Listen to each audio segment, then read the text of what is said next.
ہم یہ دیکھتے ہیں کہ پاکستان کے اندر یہ روزانہ صورتحال سامنے آتی ہے کہ ایک معاملہ ہوا ہے طلاق کا، ایک آپ مسلک کے مدرسے میں گئے ہیں، وہاں ایک فتویٰ ملا ہے، دوسری جگہ گئے ہیں دوسرا فتویٰ ملا ہے۔ اب ایک عام آدمی بہت کنفیوز ہوتا ہے اور ڈرتا بھی ہے کہ کہیں اللہ کی جو منشا ہے، اس کی جو حدود ہے، اس کی خلاف ورزی نہ ہو جائے۔ آپ کیا یہ سمجھتے ہیں کہ پاکستان کے اندر بھی کوئی طلاق کا ایک قانون رائج ہونا چاہیے؟ اگر کسی مسلک کے عالم کو اس سے اختلاف ہے تو وہ قانون پہ تنقید کرتا رہے، لیکن جو فتویٰ ہے، جو پروسیجر ہے، وہ اسی ایک ورڈک کے مطابق طے ہو۔ اسی طرح ہونا چاہیے۔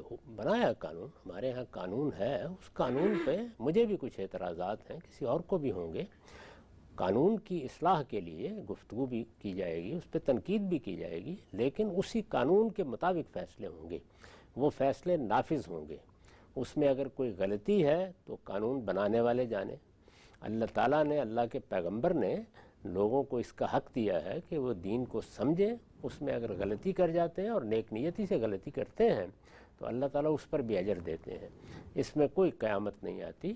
ہمارے ہاں بھی جو قانون بنا دیا گیا ہے اس قانون ہی کی پابندی ہونی چاہیے، لوگوں کو اسی قانون کی پیروی کرتے ہوئے طلاق کے معاملات کرنے چاہیے۔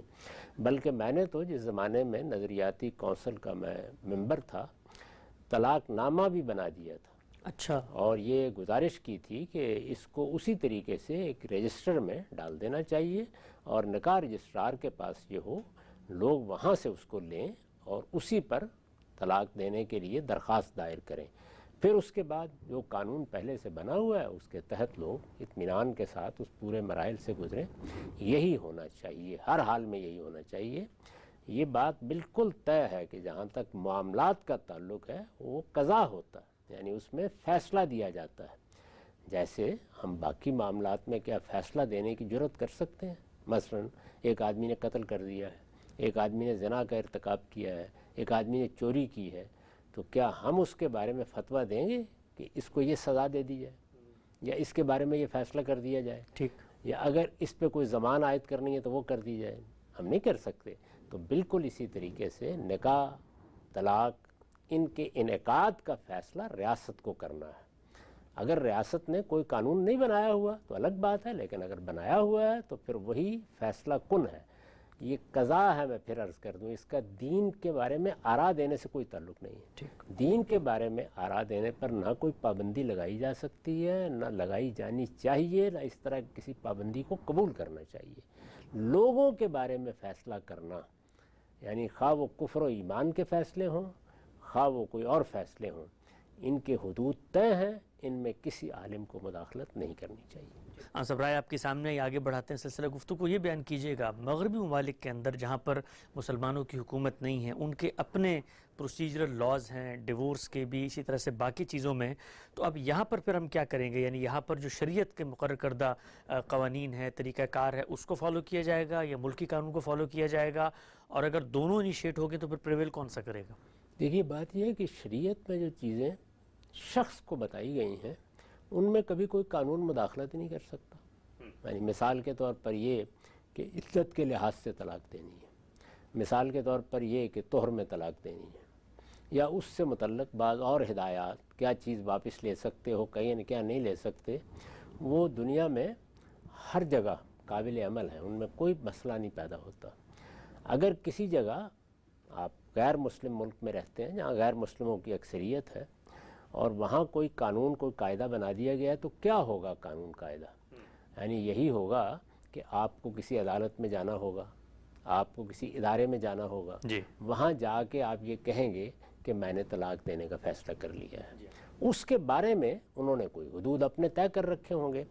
میرے علم کی حد تک اس میں کوئی چیز بھی ایسی نہیں ہو سکتی جس میں آپ کے وہ شخصی حقوق پامال ہو جائیں۔ اس سے آگے کچھ پابندیاں لگا دی ہوں گی، کسی معاملے میں ڈگری آپ کو کتنی دیر میں ملے گی، کیا معاملہ ہوگا، اس میں جو اس ملک کا قانون ہے اس کی پابندی کریں، اس لیے کہ جب آپ کسی ملک میں چلے گئے ہیں تو پھر وہاں کے قوانین کی پابندی کرنی ہوگی، وہاں کے قوانین کی خلاف ورزی نہیں کی جا سکتی۔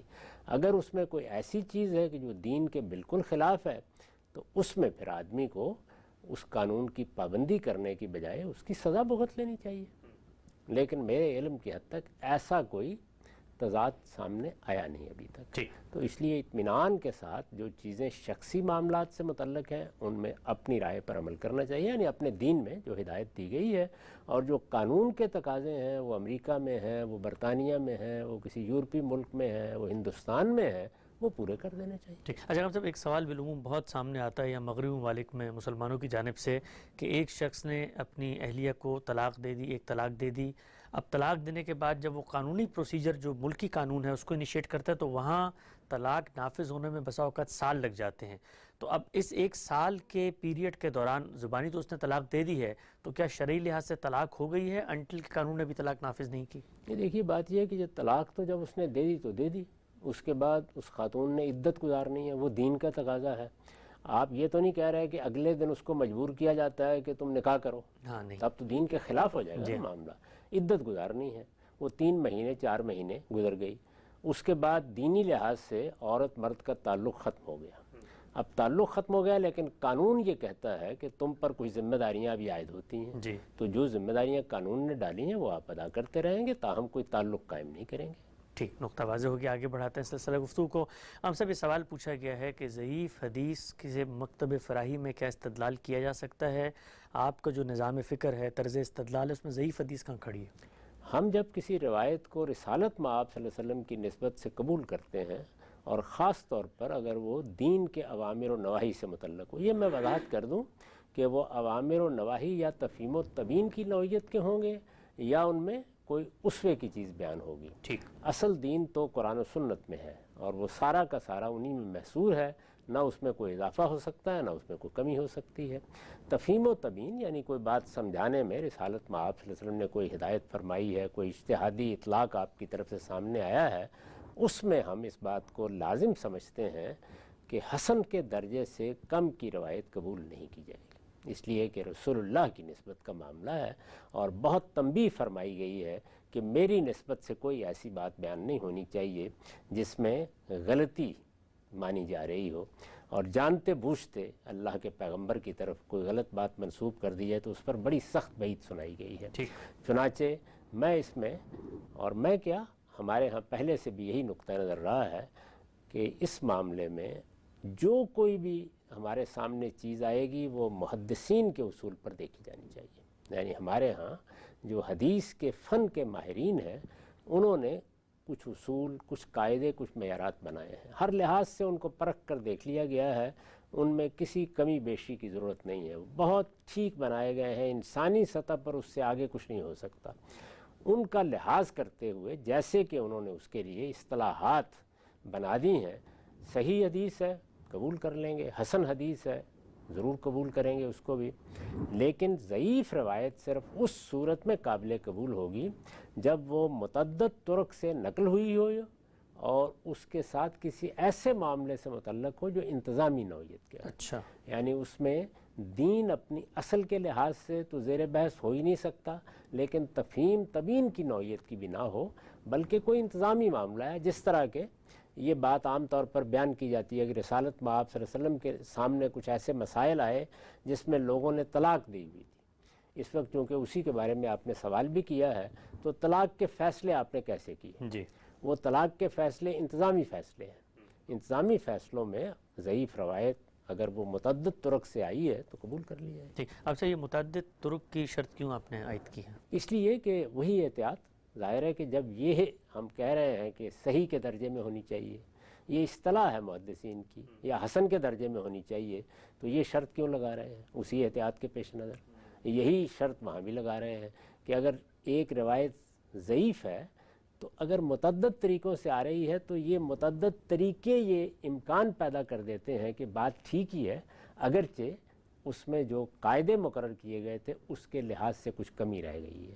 تو اگر وہ کم معیار بھی ہے تو انفرادی طور پر ہے، یعنی ایک ایک روایت معیار پر اگر پوری نہیں اتر رہی تو بہت سی روایات مل کے اس کمی کو پورا کر دیتی ہیں. تو یہ بھی بالکل اسی طرح کی چیز ہے کہ احتیاط کرنی ہے ہر حال میں، کیونکہ اللہ کے پیغمبر کا معاملہ ہے.